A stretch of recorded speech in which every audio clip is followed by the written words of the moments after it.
السلام علیکم ورحمۃ اللہ وبرکاتہ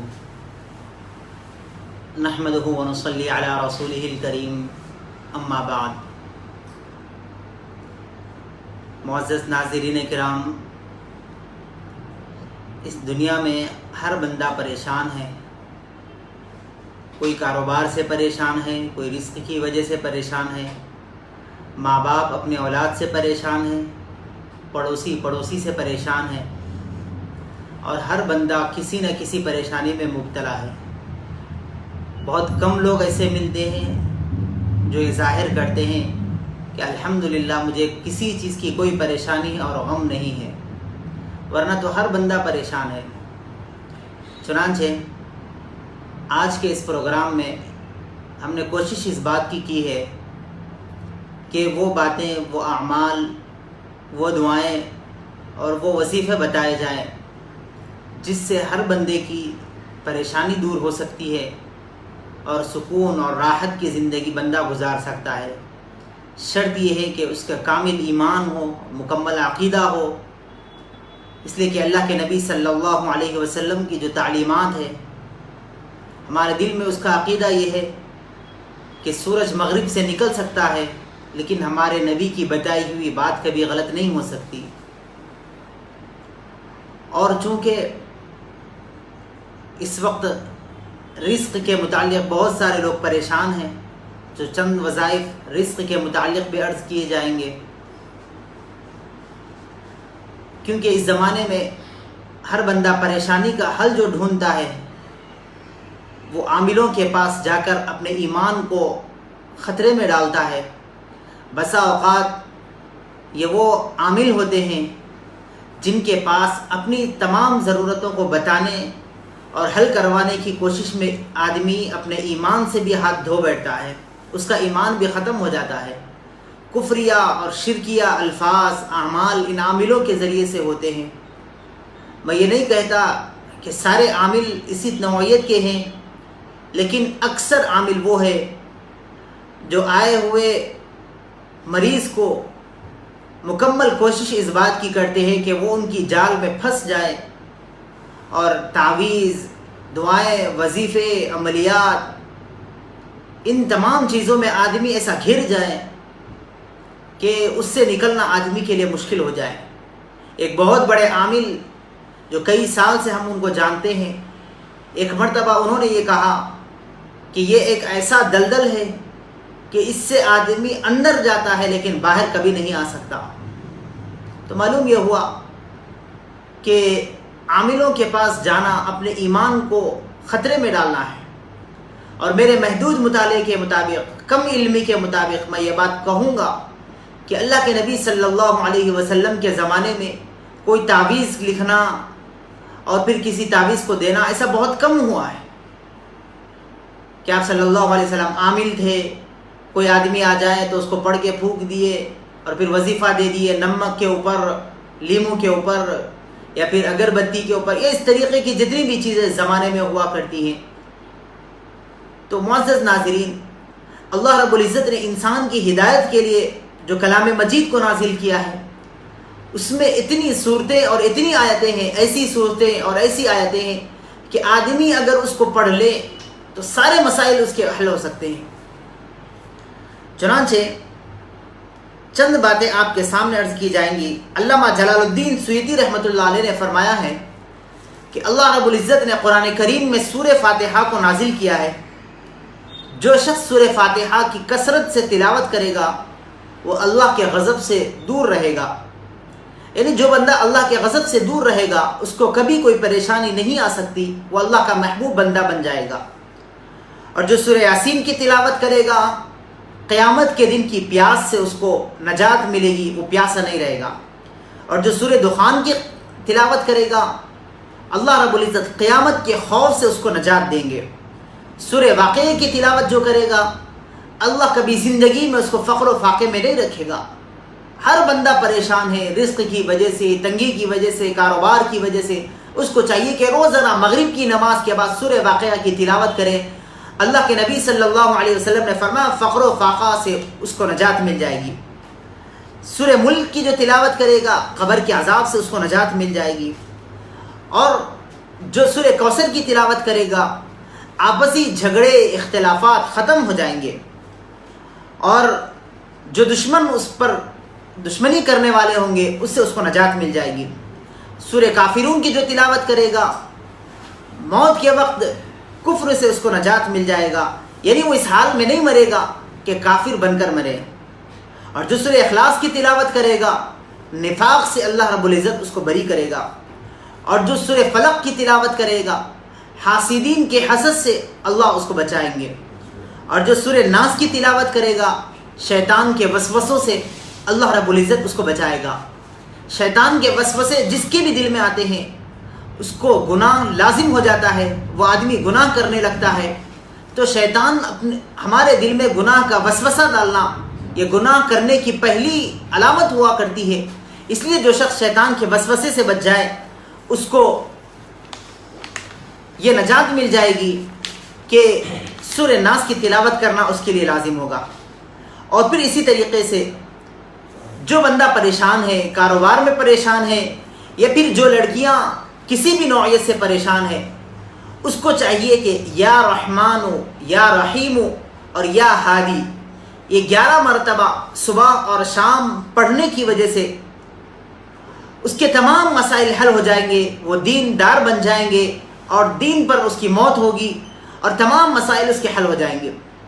لہٰذا اگر کسی سے کہیں کہ ہر نماز کے بعد یا رحمان یا رحیم یا ہادی اگر پڑھے تو ہو سکتا ہے اس کے لیے مشکل ہو جائے، تو اس کو چاہیے کہ ایسے باتیں اس کو بتائیں جو اس کے فائدہ مند ہو۔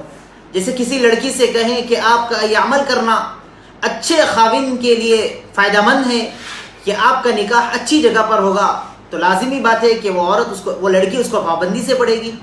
کسی مرد سے کہیں کہ آپ کے کاروبار میں برکت ہوگی، کاروبار اچھا چلے گا، تو یہ اس کے لیے آسان ہو جائے گا۔ تو روزانہ صبح اور شام 11 مرتبہ یا رحمان یا رحیم یا ہادی پڑھا کریں۔ ایک اور بات ہے کہ جو شخص ظہر کی نماز کے بعد ایک درود پڑھے گا اللہ رب العزت کی طرف سے اس کو 4 انعام ملیں گے۔ پہلا انعام یہ ہے کہ اس کو کبھی زندگی میں قرض نہیں ہوگا، اور دوسرا انعام یہ ہے کہ پہاڑ کے برابر بھی اگر قرض رہے گا اس کا قرض ختم ہو جائے گا ایک درود ظہر کی نماز کے بعد پڑھنے سے۔ اور تیسری چیز یہ ہے کہ اس کو جتنی نعمتیں اللہ کی جانب سے دی جا رہی ہے اس کا سوال اس کو نہیں ہوگا۔ اور چوتھی چیز یہ بغیر حساب و کتاب کے جنت میں جائے گا۔ ایک درود ظہر کی نماز پڑھنے سے یہ 4 انعامات اس کو ملتے ہیں، اور وہ درود یہ ہے اللہم صلی علی محمد وعلی آلہ وبارک وسلم۔ یہ تو سب کو یاد رہتا اللہم صلی علی محمد وعلی آلہ، لیکن اس کے بعد یہ ہے وعلی آلہ وبارک وسلم۔ روزانہ ظہر کی نماز کے بعد اس کا اہتمام کرنا چاہیے۔ ایک اور بات ہے کہ جو شخص اذان کا جواب دے، جیسے محلے کی مسجد میں اذان ہوتی ہے، اذان کا جواب ہم دیتے ہیں تو اس کے بعد دعا پڑھتے ہیں اللہم رب هذه الدعوة التامة والصلاة القائمة۔ یہ جب ہم دعا پڑھتے ہیں اس دعا کے پڑھنے سے پہلے اگر کوئی شخص ایک مرتبہ تلبیہ پڑھ لے، جیسے اللہ اکبر لا الہ الا اللہ واللہ اکبر وللہ الحمد، جس شخص نے اذان کا جواب دینے کے بعد اس کی دعا پڑھنے سے پہلے اس تلبیہ کو ایک مرتبہ پڑھ لے، اسی سال اللہ رب العزت کے فضل و کرم سے اس کو حج کی سعادت نصیب ہو جائے گی۔ تو یہ عمل بھی کرنا ہے۔ ایک اور وظیفہ ہے کہ اگر کسی انسان کو ایسا مرض ہو جائے جو سخت بیماری ہو، جیسے ہارٹ پرابلم ہو، بی پی کا پرابلم ہو، شوگر ہو، یا اسی طریقے سے کئی امراض ایسے ہیں جو بہت سخت بیماری کے ہیں، جس کو ڈاکٹروں نے بھی سخت کہا اور یہ آدمی اس کی وجہ سے پریشان ہے، اس کو چاہیے کہ ایک عمل کر لے جس کی وجہ سے اس کے تمام بیماری ختم ہو جائیں گی۔ بلکہ اللہ کے نبی صلی اللہ علیہ وسلم نے فرمایا اگر کوئی مرض اس کے ہڈیوں کے اندر بھی جمع رہے گا، اس عمل کے کرنے کی وجہ سے تمام بیماریوں سے اس کو نجات مل جائے گا۔ اور وہ عمل یہ ہے کہ بارش کا پانی کسی بوتل میں لے لے یا کسی گلاس میں لے لے اور 70 مرتبہ سورہ فاتحہ، 70 مرتبہ آیت الکرسی اور 70 مرتبہ سورہ اخلاص، 70 مرتبہ سورہ فلق اور 70 دفعہ سورہ ناس، یہ 5 چیزیں سورہ فاتحہ، آیت الکرسی، سورہ فلق، سورہ اخلاص، سورہ ناس، ان 5 چیزوں کو 70 مرتبہ کر کے اگر 7 دن تک استعمال کر لے تو اللہ کے نبی نے فرمایا ایسی بیماری جو سخت بیماری ہے، ہڈیوں کے اندر بھی اگر بیماری پہنچ گئی ہو تو وہ بیماری سے اس کو جلد سے جلد شفا مل جائے گا اس عمل کے کرنے کی وجہ سے۔ ایک اور چیز ہے، ایک اور وظیفہ ہے کہ جو شخص فجر کی نماز کے بعد 3 مرتبہ ایک درود پڑھ لے، اور وہ درود یہ ہے کہ جس کے پڑھنے کی وجہ سے اس کو 3 بیماریاں نہیں آ سکتی، ایک پاگل پن کا مرض، دوسرے کوڑ پن کا مرض، 4 بیماری، ایک پاگل پن کا مرض، دوسرے کوڑ پن کا مرض، اور تیسرے اندھے پن کا مرض، اور چوتھی چیز یہ ہے کہ آدمی کو ایسی بیماری ہے جو لا علاج بیماری ہوتی ہے، ایسی بیماری سے اس کو نجات مل جائے گی۔ ان 4 بیماریوں کی نجات ملنے کے لیے ایک وظیفہ یہ ہے کہ سبحان اللہ العظیم وبحمدہ ولا حول ولا قوة الا باللہ، اس عمل کے پڑھنے کی وجہ سے 4 بیماریوں سے اس کو نجات مل جاتی ہے۔ ایک اور ہے، ابو نعیم کی روایت ہے، اس کو ابن ابی شیبہ نے بھی روایت کیا ہے کہ جو شخص اس وظیفے کو پڑھ لے 70 بیماریوں سے اس کو نجات ملتی ہے، 70 مصیبتیں اس سے دور ہوں گی، اور وہ عمل یہ ہے لا حول ولا قوة الا باللہ لا ملجأ ولا منجأ من اللہ الا الیک۔ جو شخص اس کو پابندی سے پڑھ لے 70 مصیبتیں اس کی دور ہوں گی، اور سب سے کم مصیبت یہ ہے کہ نفاق کے مسئلے سے اس کو بری کیا جائے گا، یعنی کبھی زندگی میں اس کو نفاق کا مسئلہ ہوگا ہی نہیں، 70 مصیبتیں دور ہوں گی۔ لا حول ولا قوة الا باللہ لا ملجأ ولا منجأ من اللہ الا الیک۔ اچھا، اس کے علاوہ اگر کوئی بندہ پریشان ہے، جیسے کاروبار کی پریشانی ہے، امتحان کی پریشانی ہے، گھر کی پریشانی ہے، پڑوسیوں کی پریشانی، ہر کوئی پریشانی اس کو لاحق ہو گئے، کوئی بھی ہو، جس کی وجہ سے اس کا دل ہمیشہ غمزدہ رہتا ہو، پریشان رہتا ہو، تکلیف میں رہتا ہو، تو اس کو چاہیے کہ 3 مرتبہ اس عمل کو کر لے، لا الہ الا انت سبحانک انی کنت من الظالمین۔ اگر کوئی روزانہ صبح میں 3 مرتبہ اس کو پڑھ لے تو اللہ کی ذات سے امید ہے کہ اس کا دل کبھی غمزدہ نہیں ہو سکتا، کبھی کسی چیز سے اس کو پریشانی نہیں ہو سکتی۔ اس کے بعد بھی بندہ یہ چاہتا ہے کہ میری ہر حاجت پوری ہو، اس کے لیے یہ ہے ہر حاجت پوری ہونے کے لیے ابو داؤد کی روایت ہے کہ جو شخص صبح میں 7 مرتبہ اور شام میں 7 مرتبہ حسبی اللہ لا الہ الا ہو علیہ توکلت وہو رب العرش العظیم، یہ قرآن کریم کی آیت ہے، اگر 7 مرتبہ اس کو پڑھ لے تو بندے کی ہر حاجت پوری ہوگی، جائز حاجت، جو بندہ حاجت کرے گا اس کی حاجت پوری ہو جائے گی۔ ایک اور چیز ہے کہ ایک عمل ہے، ایک وظیفہ ہے جس کو صبح میں 10 مرتبہ، دوپہر میں 10 مرتبہ اور شام میں 10 مرتبہ پڑھنے سے اللہ رب العزت کی جانب سے اس کو 3 انعامات ملیں گے۔ صبح میں اگر 10 مرتبہ پڑھ لیا تو اللہ کے غضب سے اس کو نجات مل جائے گی، اور دوپہر میں 10 مرتبہ پڑھ لے تو شیطان کے دھوکے میں آنے سے آدمی محفوظ رہے گا، اور شام میں اگر 10 مرتبہ لا حول ولا قوة الا باللہ پڑھ لے تو دشمنوں کی دشمنی سے اس کو نجات مل جائے گی۔ تو وہ عمل لا حول ولا قوة الا باللہ ہے، اس کو صبح، دوپہر اور شام 3 وقت میں 10 مرتبہ پڑھنا ہے۔ ایک اور عمل ہے کہ جزا اللہ عنا محمدا ما هو اہلہ، اس عمل کو پڑھنے سے 2 روایتیں، ایک روایت یہ ہے کہ اس عمل کو پڑھنے کی وجہ سے اس بندے کے 70 سال کے گناہ معاف ہو جائیں گے۔ جو بندہ یہ عمل کرتا ہے تو 70 سال کے اس کے گناہ معاف ہو جائیں گے۔ ایک اور روایت میں یہ ہے کہ اگر بندہ یہ عمل کرتا رہے تو 70 سال تک ایک فرشتہ اس کے نام اعمال میں نیکیاں لکھتا رہے گا۔ سبحان اللہ۔ وعمل جزا اللہ عنا محمدا ما هو اہلہ، یہ عمل پڑھنا چاہیے۔ ایک اور عمل ہے کہ بندہ یہ چاہتا ہے کہ ہر آدمی مجھ سے محبت کرے، ہر آدمی مجھ سے اچھے تعلقات قائم کرے، مجھ سے ملتا رہے، میری عزت کرے، میرا احترام کرے۔ اس کو چاہیے کہ جمعہ کے دن عصر کی نماز کے بعد 11 مرتبہ یا معز کا ورد کریں۔ اللہ رب العزت اس کو اتنی عزت دیں گے، اتنی عزت دیں گے کہ لوگ اس کا نام سن کر گویا انگلی کو دانت میں پکڑ کر بیٹھیں گے کہ اللہ نے اس کو کتنی عزت دی، اس کا عمل کون سا ہے کہ اللہ نے اس کو کتنی عزت دی۔ اور وہ عمل کوئی بڑا عمل نہیں. جمعہ کے دن عصر کی نماز کے بعد 11 مرتبہ یا معیذ پڑھنا ہے، اس کی وجہ سے اس کے تمام مسائل حل ہو جائیں گے. اس کے ساتھ ساتھ ان اعمال کے ساتھ ساتھ چند کام وہ ہیں جو آدمی کو احتیاط کرنی چاہیے. اگر ہم ان وظائف کو کرتے ہوئے بھی گناہ میں لگتے رہیں گے تو پھر ان وظائف کا کوئی فائدہ نہیں ہوگا. تو گناہ سے بچنا بھی ضروری ہے. چنانچہ ہم نے ایک گناہ کا جو سب سے زیادہ لوگوں میں ہوا کرتا ہے اس کا ذکر کرنے کی کوشش کی ہے، وہ ہے زنا کے نقصانات. زنا سے مراد یہ نہیں کہ آدمی اپنی شرمگاہ سے گناہ کر لے، بلکہ آدمی اگر گندی بات سنے تو کانوں کا زنا، بے حیا عورتوں کو دیکھے تو آنکھوں کا زنا، گندی بات کہیں تو زبان کا زنا. یعنی ہر جسم کے ہر حصے سے آدمی کوئی بھی غلط کام کرے تو وہ اس کا زنا میں شمار ہوگا. چنانچہ اگر کوئی بندہ زنا کرنے لگ گیا ہے تو اس کو 11 نقصانات ہوں گے. تو اس سے ہم کو بچنا چاہیے. پہلا نقصان یہ ہے کہ زنا کرنے کی وجہ سے دین میں کمی آ جاتی ہے، علم میں کمی، عقل میں کمی، یادداشت میں کمی، عمر میں کمی، رزق میں کمی اور چہرے کے نور میں کمی. یہ 7 عمل ایسے ہیں کہ علم میں کمی کی وجہ سے آدمی جتنا چاہے علم رکھ لے اس سے اس کو کوئی فائدہ نہیں ہوگا. اور پھر عقل کی کمی، آدمی بسا اوقات ایسے بیکار فضول کی باتیں کرنے لگتا ہے. مجمع میں بیٹھنے والے یہ سمجھتے ہیں کہ بھئی اس کی عقل تو ختم نہیں ہو گئی، یہ ایسی باتیں کیوں کر رہا ہے. اور تیسری چیز یادداشت میں کمی. میں نے کہاں پر موبائل رکھا تھا میں نے بھول گیا ہے، میں نے کار کی چابی کہاں رکھ دی ہے بھول گیا ہوں. بسا اوقات گھر والے کوئی کام لگاتے ہیں، جب واپس آتا ہے تو کہتا ہے کہ ہے میں نے تو بھول گیا یہ کام آپ نے مجھے دیا تھا. تو یہ زنا کے نقصان ہے.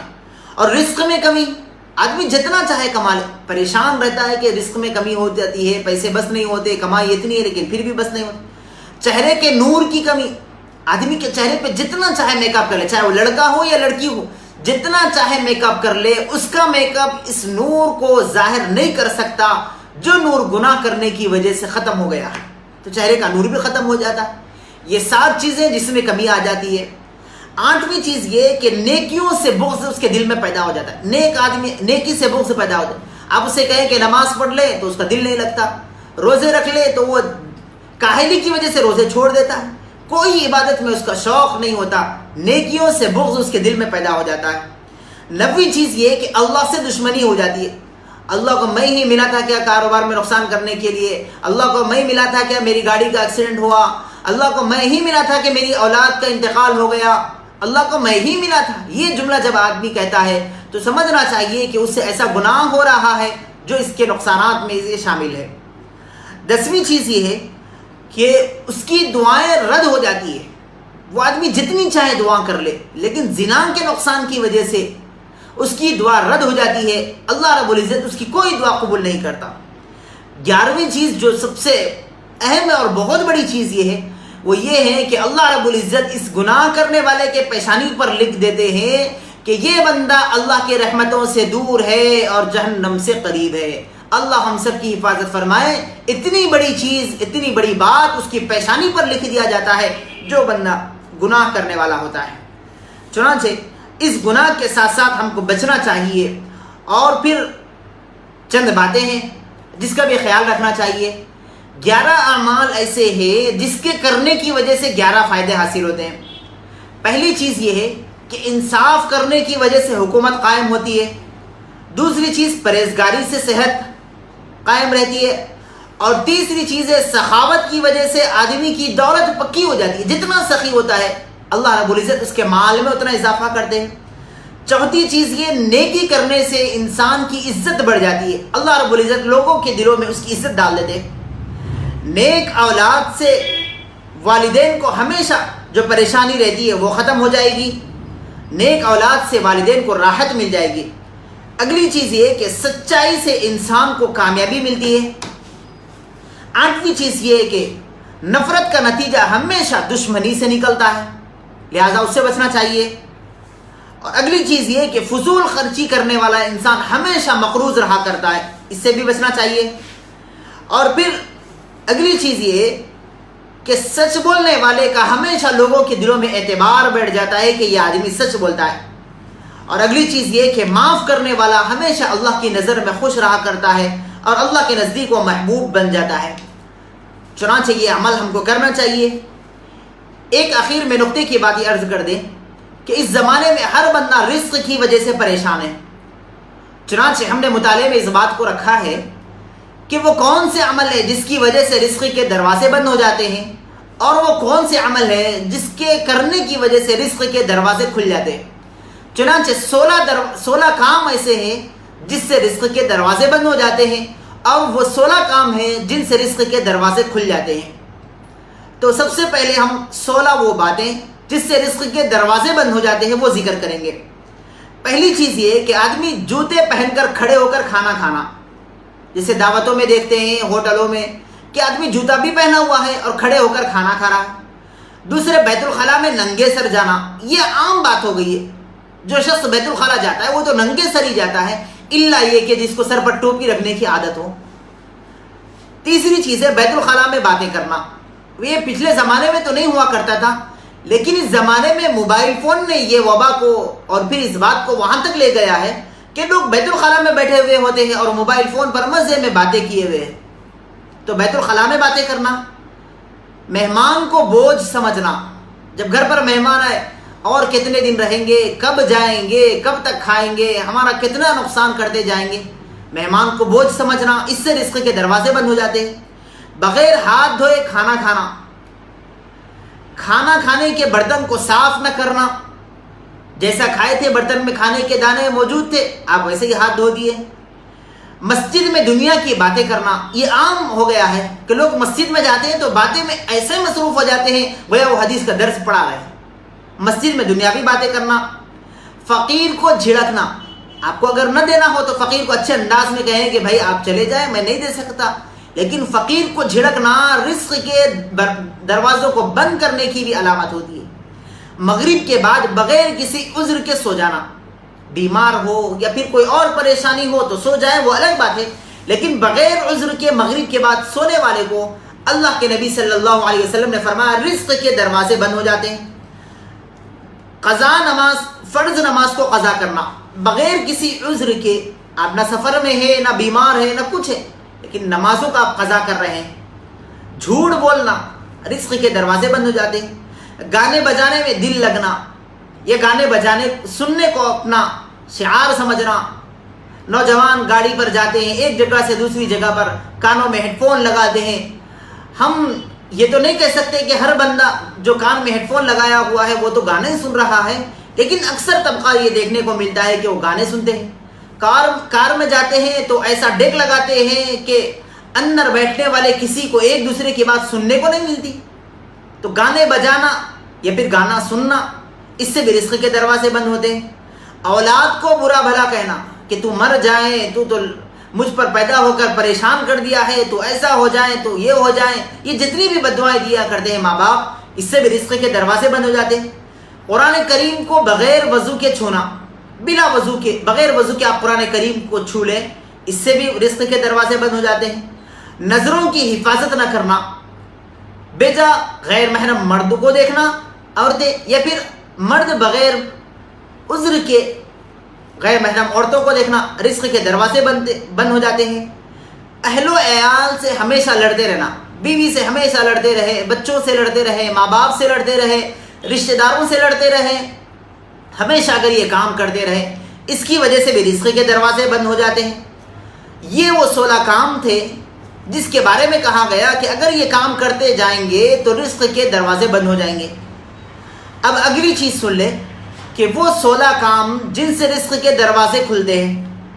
پہلی چیز یہ کہ نماز کا اہتمام کرے، خود بھی کرے، اپنے گھر والوں کو بھی کرنے کے لیے کہے۔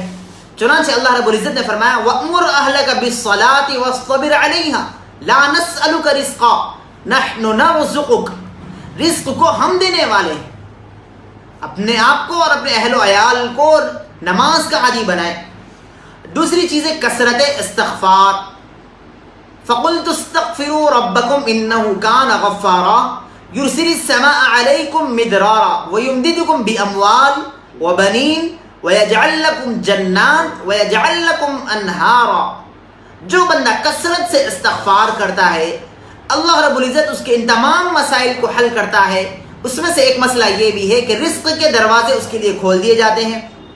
اگلی چیز یہ کہ صدقہ کرنا، صدقہ آدمی کے تمام مصیبتوں کو ختم کرتا ہے، لہٰذا جب کسی پر بھی کوئی بھی پریشانی آئے تو صدقے کا اہتمام کرے۔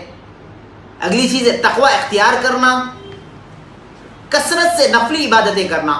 ہم تو فرائض ادا کر لیتے ہیں، سنتوں کا بھی اہتمام کر لیتے ہیں، لیکن نفل کا اہتمام نہ کرتے ہیں۔ جو شخص نفلی کاموں کا اہتمام کرتا ہے اس کے لیے رزق کے دروازے کھول دیے جاتے ہیں۔ حج اور عمرے کی کثرت کرنا، یہاں پر ایک بات اور عرض کر دیں کہ حج اور عمرہ، حج تو آدمی کے لیے ایک مرتبہ فرض ہے اور عمرہ آدمی کر سکتا ہے، لیکن اس بات کا خیال رکھے کہ پڑوسی اس کا بھوکا رہیں اور وہ عمرے پر عمرے جاتے رہیں، ایسا یہ کام ہرگز نہ کرے۔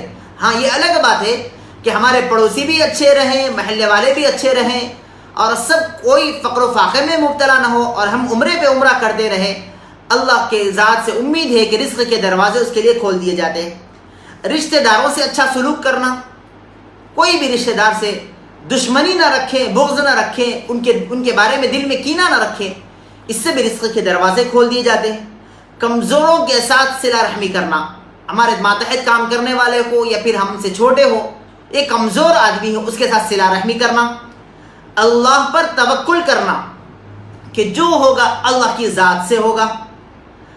اگلی چیز اللہ کا شکر ادا کرنا، جو نعمتیں اللہ رب العزت نے دی ہے، عطا کی ہے، اس پر اللہ کا شکر ادا کرتے جائیں۔ گھر میں مسکرا کر داخل ہونا، ماں باپ کی فرما برداری کرنا، ہر وقت باوضو رہنا، چاشت کی نماز پڑھنا۔ اللہ کے نبی صلی اللہ علیہ وسلم نے فرمایا صلاۃ الضحیٰ جس کو کہا گیا کہ ایسا وقت دھوپ کے نکلنے کے بعد، یعنی جس وقت گھوڑے کے پیر جلنے لگے ہو اس وقت چاشت کی نماز پڑھ لیا کرو، اللہ رب العزت رزق کے دروازے کھول دیتے ہیں۔ روزانہ سورہ واقعہ کا پڑھنا، چنانچہ اس بارے میں ابن مسعود رضی اللہ عنہ ایک مرتبہ بیمار تھے تو حضرت عمر رضی اللہ عنہ وہاں پر گئے اور جا کر کہنے لگے کہ آپ بیمار ہیں، آپ کے گھر میں لڑکیاں ہیں، تو میں کچھ مدد کر دوں، کچھ سامان، کچھ غلہ اناج آپ تک پہنچا دوں۔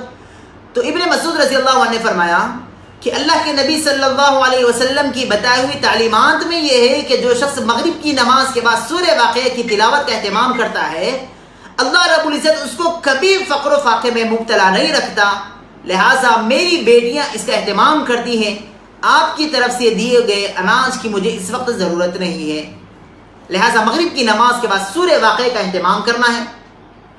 اور اخیر چیز یہ کہ اللہ سے دعا مانگنا، جو بندہ اللہ سے دعائیں مانگنے کا اہتمام کرتا ہے اللہ رب العزت نے فرمایا میں اس کے تمام مسائل کو حل فرماتا ہوں۔ چنانچہ اللہ نے قرآن کریم میں فرمایا وَإِذَا سَأَلَكَ عِبَادِي عَنِّي فَإِنِّي قَرِيبٌ، اے نبی آپ بندوں سے کہہ دو کہ جب وہ مجھ سے مانگتے ہیں تو میں ان کے اتنا قریب ہوتا ہوں کہ وہ شہرک سے زیادہ میں اس کے قریب ہوتا ہوں۔